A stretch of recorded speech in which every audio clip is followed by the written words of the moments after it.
Nigeria, instigated by the IMF and World Bank, devaluing the currency, the naira, through dollarization. But when you look at these problems, you discovered that the government is implementing neoliberal economic policies which are meant to promote poverty. And when people are poor, when people are frustrated, they begin to think of either separatist agenda or, asking for balkanization of the country. Because they believe, wrongly, that, if we carve our own enclaves, maybe things will be better. But unless you address the socioeconomic foundation of the crisis of underdevelopment, you can never get it right.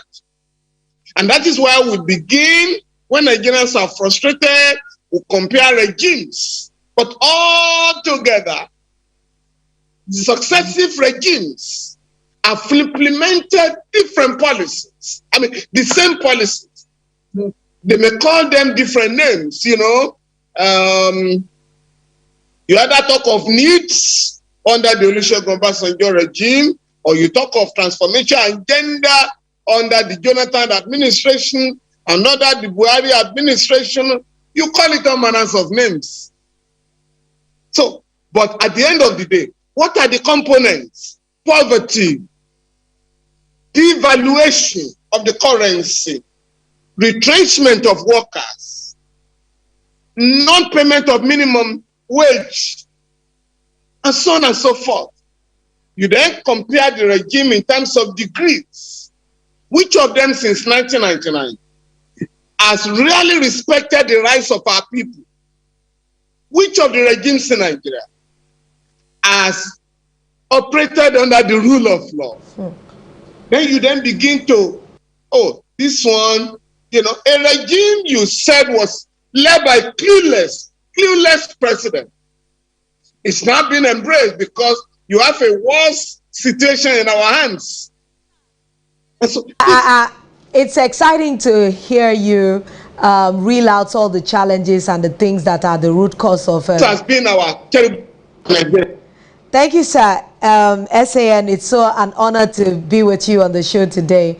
It's interesting listening to you talk about the serious challenges that we're facing and what you consider to be the root cause of it.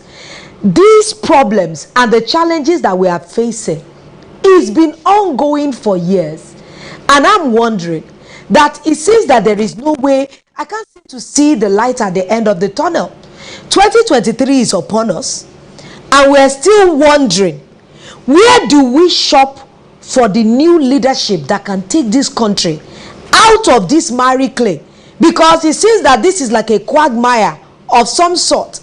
Where do we shop for the new crop of leadership? The two ruling parties, we have the APC and the PDP, are filled with these old generation politicians. So where are we going to get a new fresh breath to breathe into our economy or into the polity of Nigeria, sir? Well, this country has produced enormous human resources, human capital, developed human capital. But what has happened is that because we operate a system that does not reward merit, so Nigerians who have been trained by our country, particularly professionals, are running other countries, managing the affairs of other countries. If you travel around the world, even in some of the most developed countries, you discover that our medical doctors, our medical personnel, if they go on strike in some countries, there will be a crisis. The same thing with other scientists and other professions. But because they are not allowed to operate in our country, they check out to assist other countries. Now, we have to Forget 2023 for now, because there may be no elections in 2023. If you go on inexorably,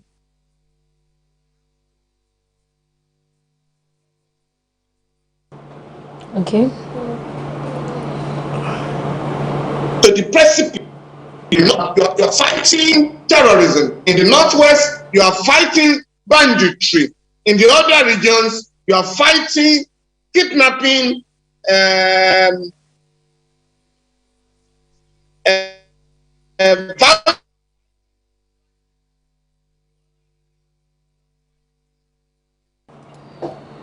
think we lost him. Yeah, exactly. Choppy. violent clashes being waged by the military against young people who are dissatisfied with the running of the country. So, in the midst of such confusion, in the midst of violence, no serious-minded person can be talking of an election that's not likely to take place. So where are we there? It is to forget 2023 and address the problems now. Problems of insecurity, of life and property. Talking about the government's inefficiency that you mentioned earlier, you know, the section 143 or 143 says that provision for impeachment. The nation knows that National Assembly has the power and they are yet to use it. So my question now is, does this apply that they support the government's inefficiency? Isn't it a time that Nigerians look into the House selected for senatorial representatives, sir?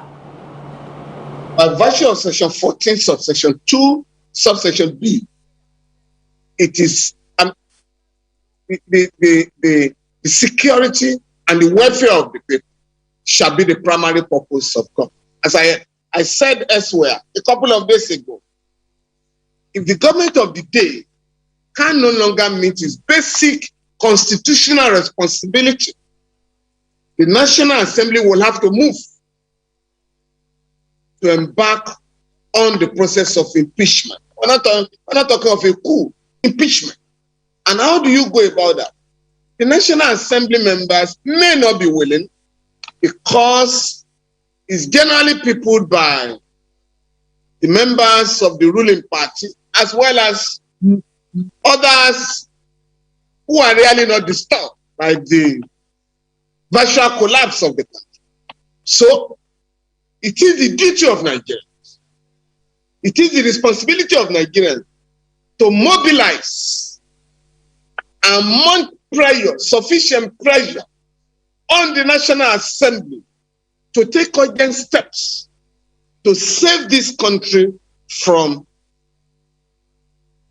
total collapse, because it's collapsing now, so that this country does not become a failed state.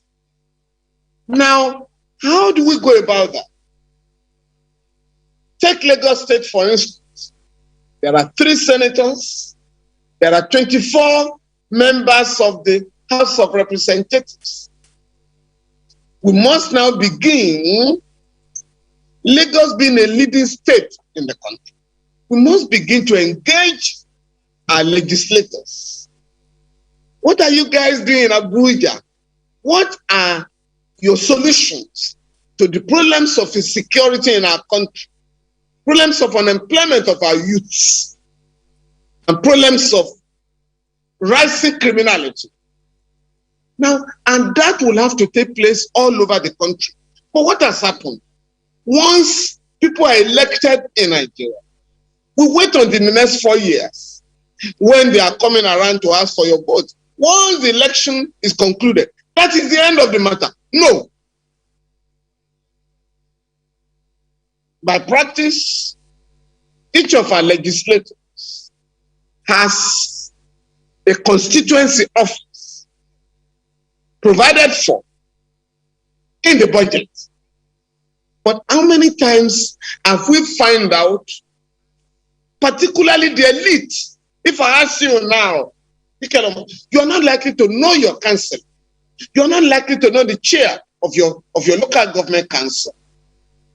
You are not likely to know any of the 40 members of the House of Assembly in Alausa, not to talk of the 24 people in the House of Reps or the 3 members of the Senate. So we now have to take our political destiny in our hands and stop waiting for politicians who have their own agenda that is totally I have a follow-up question to that, sir, because I know that, according to you, sir, you said a government that cannot guarantee security and welfare should be sacked. Just exactly what you have said now. If Buhari is impeached by law, by the House of Assembly, so to speak, Yemi Osibajo becomes the acting president. Sir, do you think that the Northerners will allow him to govern peacefully?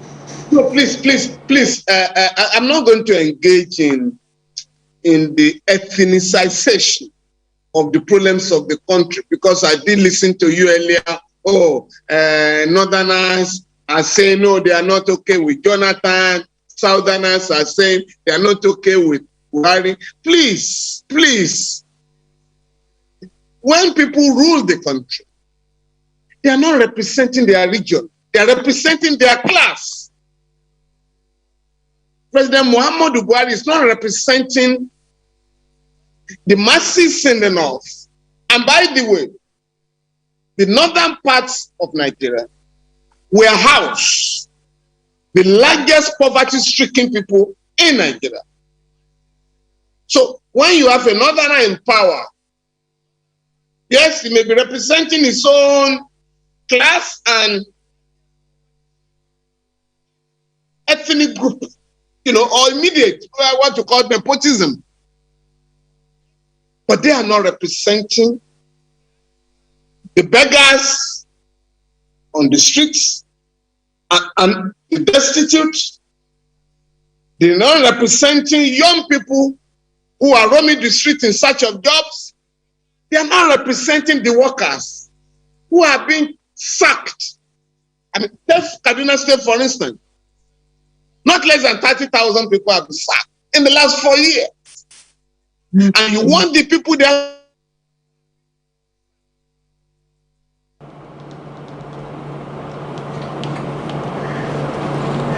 I think hello, sir. All right, there are quite a number of things that you have shared with us while he was having this while while we are still pondering on everything you have shared with us. It's just sad that our country is in a state of emergency and we are yet to declare that. All right, I'm told that it's back now. Hello, sir, can you hear us? Hello, sir. All right. All right, let me use this opportunity to open our phone lines for those who are just joining us. This is Real Talk with Kike, and thus far we've been discussing with and we've been talking about the economic and the security challenges facing our country. You can be part of this conversation by calling our studio line showing on your screen right now, and of course don't forget to also make comments on our social media platform, and you can also connect to us on our Twitter page and of course our Instagram page. We are streaming live and you can be part of this conversation. Hello, can you hear us, sir? I can hear you. I have some disturbance which I'm trying to mentor. Can you hear me now? We can hear you very loud and clear, sir. I am saying that let us understand that those who are in power, representing members of their class, the bourgeoisie, and sometimes foreign interests, the IMF and World Bank, they are not representing the Nigerian people. So we must draw a line of distinction.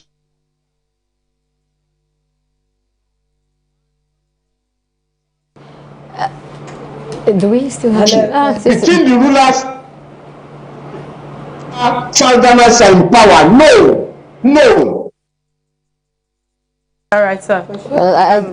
I think that is part of the problems that we're even facing in the country when we talk about networking, communication, and we're still not having it good. Sir, I would like to pick my question from this angle. The change of service chiefs by the Buhari-led administration, is it making any change? Because we find out that, like Lolo rightly said now, and you also mentioned banditry, and there's swap of money exchange, the chaotic situation generally. Are these service chiefs going to proffer solution? Is there any possibility? No, no. You need to understand what is going on. And let me say this. The Nigerian Armed Forces have performed creditably well in United Nations-led peacekeeping operations, or even ECOMOG. They've done very well. But what has happened in our country is that money is earmarked to acquire weapons for the military to prosecute the war on terror. Unfortunately, the money cannot be accounted for. The other day, the Minister of Minister of Information, Alhaji Lai Mohammed, did say that the government was investigating about $15 billion that have been earmarked for arms procurement over the years. And again, a few weeks ago, the National Security Advisor did say that another $1 billion cannot be accounted for. And what is more, the troops that are fighting in the battlefield are not motivated, they are not equipped. And so, the insurgents are beginning to gain some upper hand. So it's not about changing service chiefs. Yes, it's good to change those whose ideas have expired. But even when you appoint new ones, you must give them the necessary enablement. You must give them the equipment. The National Assembly is no longer enough to simply, for the National Assembly to simply make provision or budget for arms procurement. Now you must follow up. You must ensure that the arms are procured and they are deployed without any diversion. Again, there must be motivation. You will recall that when the NATO forces, the West, was fighting some meaningless wars in Iraq and Afghanistan, it was the practice of the rulers, of the leaders of the United Kingdom and the United States to pay unscheduled visits to the troops, encourage them. But here, the president has never gone to address the troops, and that is not good enough. Nobody bothers about their welfare. That is not good enough. So, whereas our armed forces perform very well abroad when the equipment is there and when they are motivated, at home, we are being disgraced. The same armed forces cannot fight because the equipment is not available. Contrary to the provision of the Constitution, Section 217 provides that the armed forces shall be adequately equipped. But that is not what is going on in our country today. So unless you address this problem, the issue of motivation, the question of acquiring the necessary equipment, there's no way you can wage a modern war. You must develop your intelligence. You must develop your intelligence. You must have CCTV cameras in our cities. You must have tracking devices. You must have CCTV cameras installed, drones, so that you can monitor the movements of the enemy. But all this equipment cannot be found in Nigeria. So it's difficult to maintain internal security or deal with external aggression. You know, I can't help but ask this question. Governor El-Rufai of Kaduna State says that students or pupils can stand as collateral damage. A very expensive statement, as far as I'm concerned. The life of a Nigerian has become worthless, you know. And Bala Mohammed also commented early this year that the Fulani herdsmen can carry AK-47. You know, I'm sorry again to divert to the northern governors because they seem to have a rather carefree disposition to our lives. So how can the opposing statements, you know, unite us, if I may ask? Again, I am not going to engage in this discussion if it's going to center around certain individuals from certain part of the country. I mean, again, let me tell you this. Section 216 of the Constitution provides that the President of Nigeria cannot appoint or remove an Inspector General of Police without consulting the Nigerian Police Council, who are members of the Nigerian Police Council, the President as the chair, the 36 state governors, the Inspector General of Police, and the chairman of the Police Service Commission. So out of 39 members, 36 of them are state governors. That is the body empowered by the Constitution to administer, organize, and supervise the Nigerian police force.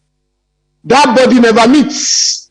So what happens whether in Sokoto or Kaduna, in Lagos or Enugu or Akwa Ibom is when there is a threat of a breakdown of law and order, or when people are attacked and killed, our governors run to Abuja to complain to the president as if he's the headmaster in a school. And what has come out of all these complaints?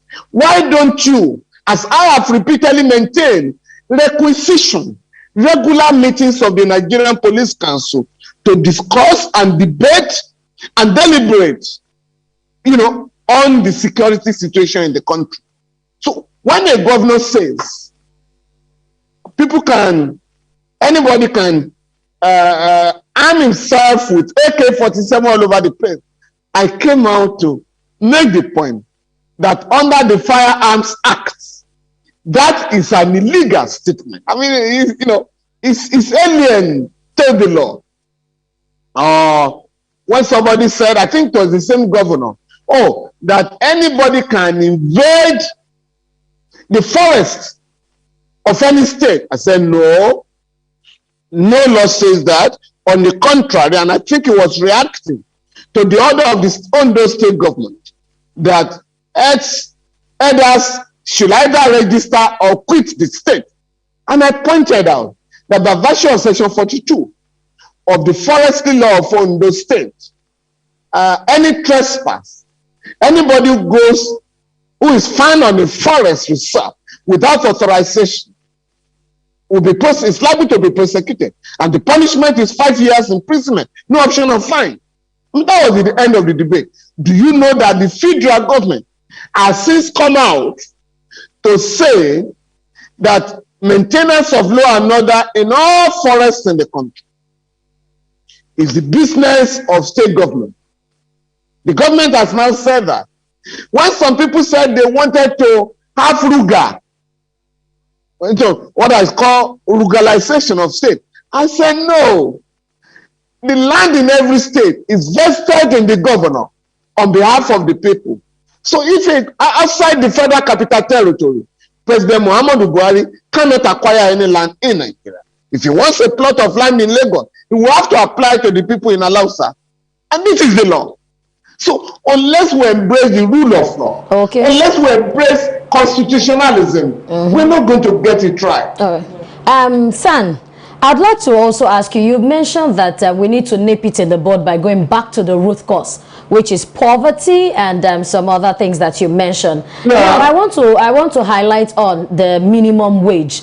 We know that Nigeria has deliberated back and forth on what the minimum wage should be, but it's not seeming like we are going to see the light at the end of that because it's not been implemented yet.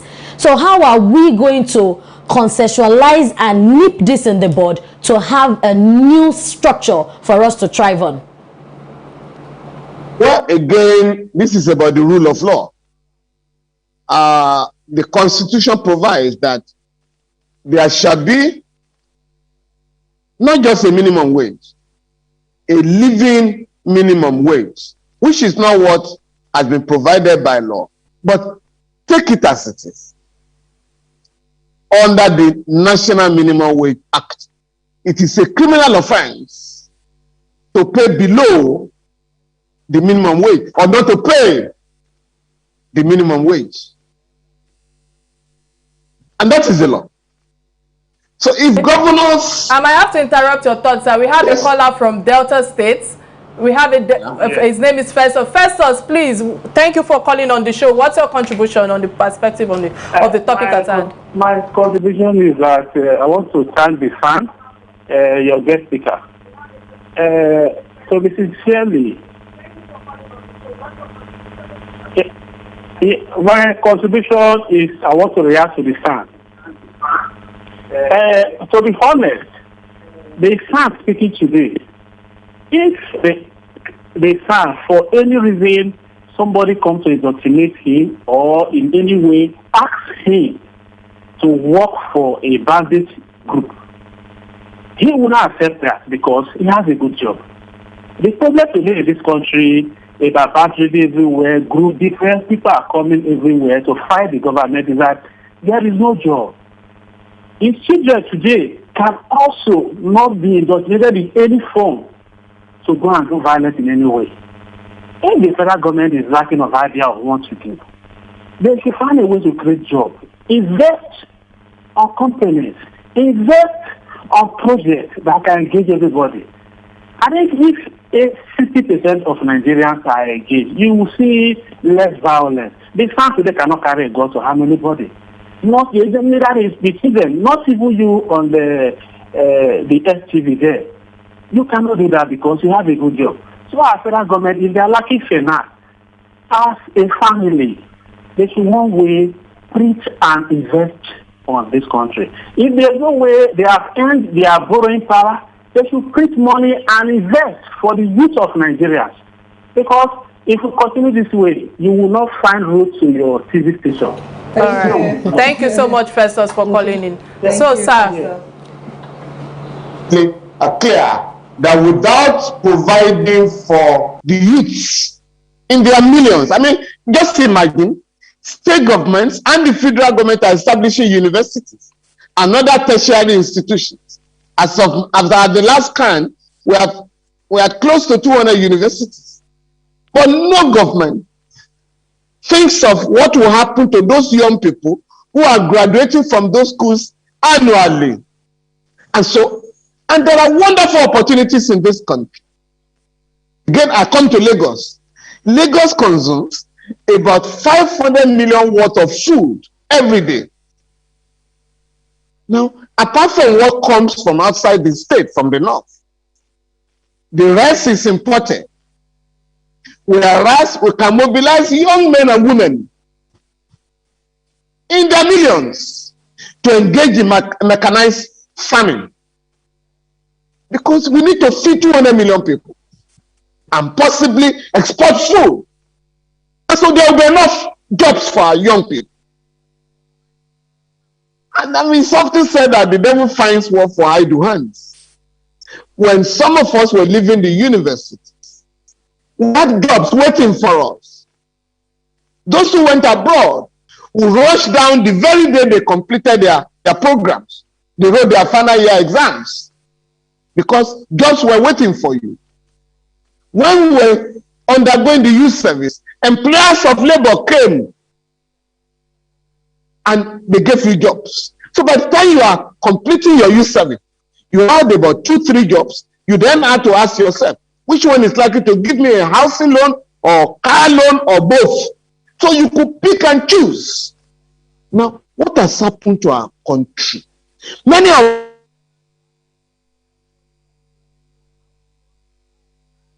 where things were still normal.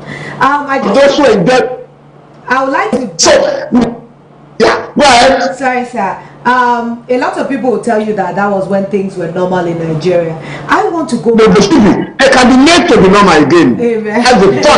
You have to struggle. Sir, let's go back to the The Constitution. resources are still there. Sir. You have to struggle. I want to focus on the Constitution of the Federal Republic of Nigeria, that the 1999 Constitution that is still guiding us. Sir, would you be saying that we're due for reforms now? Because a lot of different pockets of people have been calling for constitutional reforms.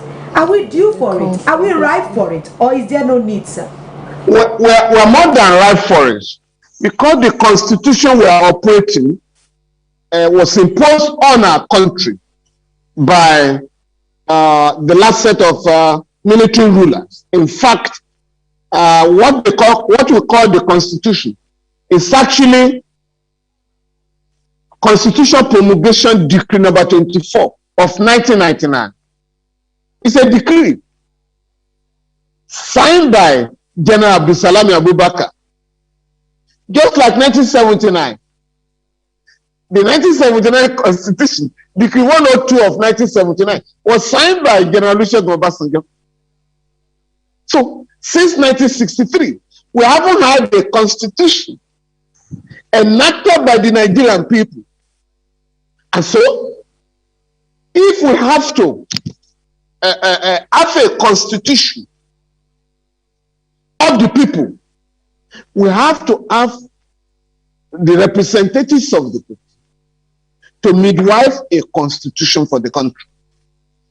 But if you have imposed constitution, a decree that was enacted by military dictators for a unitary system of government, because you just said now, that the Constitution of the Federal Republic of Nigeria. Do you have a Federal Republic of Nigeria? You have a unitary Republic of Nigeria. So unless we go back to the basics, we're not going to get it. We have another call on the line, sir. Ernest from Edo State. Many thanks, Ernest, for calling on the show. What's your contribution on the topic at hand, please?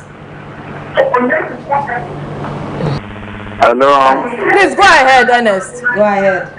Ernest, the problem of Nigeria, when I confirm, is a bad leader. As today, before I was born, I still be ruling. So you cannot see that there's no improvement in a country like that. At least as today, before I was born, I done the year of Buhari. Yes. Before I was born, I done the year of Abubakar. Before I was born, I done the year of Olusegun Obasanjo. But as today, even children, if they're not the power, their children, they see the power. So you can see the system is not working fine. So we have a bad leader in this country. All the old leaders in any position, they have to drop. Then we should look for another fresh leader. Where are we going to find it? All right. So you can see crisis in everywhere today. Is their cause.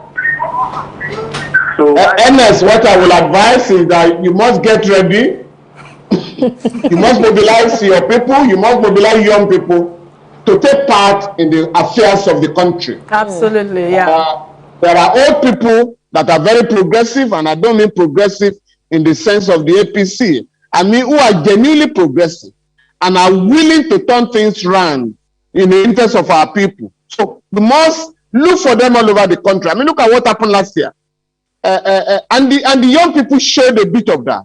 The organization of the NSAS protest, the organizational capacity displayed, the discipline displayed has gone to convince people that if you had that kind of experience, I mean, to repeat itself during the election in this country, you know, it's not going to be business as usual. And I want to advise Nigerians, young people to learn from that crisis. Yes, sir. So, sir, listening to you, sir, you know, again, I cannot help but take you back here. IPOB are vehemently seeking a breakout by all means. They are tired of the One Nigerian slogan. they have taken arms against some of the governors, including Uzodinma. So what's the solution to this agitation in our country today, sir? Well, I think one of the callers made the point. Okay. And I think I said it earlier. When young people are not educated, and when they have no jobs, what do you expect? And let me just make this point. The Child Rights Act was enacted by the federal government in 2003 under the Olusegun Obasanjo civilian administration. We mobilized the government, and in 2004, the Universal Basic Education, Compulsory Basic Education Act was enacted to make it compulsory for every child to receive education from primary to junior secondary school. 9 years at the expense of the state. About 25 states have adopted the law, but 11 states in the north, majority of them in the northwest and the northeast, have not adopted the child rights law. Because according to some of the state government, it's against our religion to have the child rights law. And what do they mean? By saying, everybody should be in school until you are 18. They say that's against our religion, some of the governors. But none of them will allow their own child to be married out under 18. So we must now mobilize our people in all over the country to ensure that every child is educated. And even for the southern states. Thank you very much, SAN. Thank you so much. We must not allow children to be on the street. Thank you very much, SAN. Selling granite and the rest of it. Thank you very much, sir. We wish we had a lot of time to continue to take your submissions on all the various challenges in the country, because they are quite enormous. If we had more time, it will not be enough. I don't know if we have time to get into our trending stories quickly. Yeah. So, sir, before we let you go, I would like to ask, sir, that as a legal advocate, how can the law bring sanity and well-being to our dear country today, sir?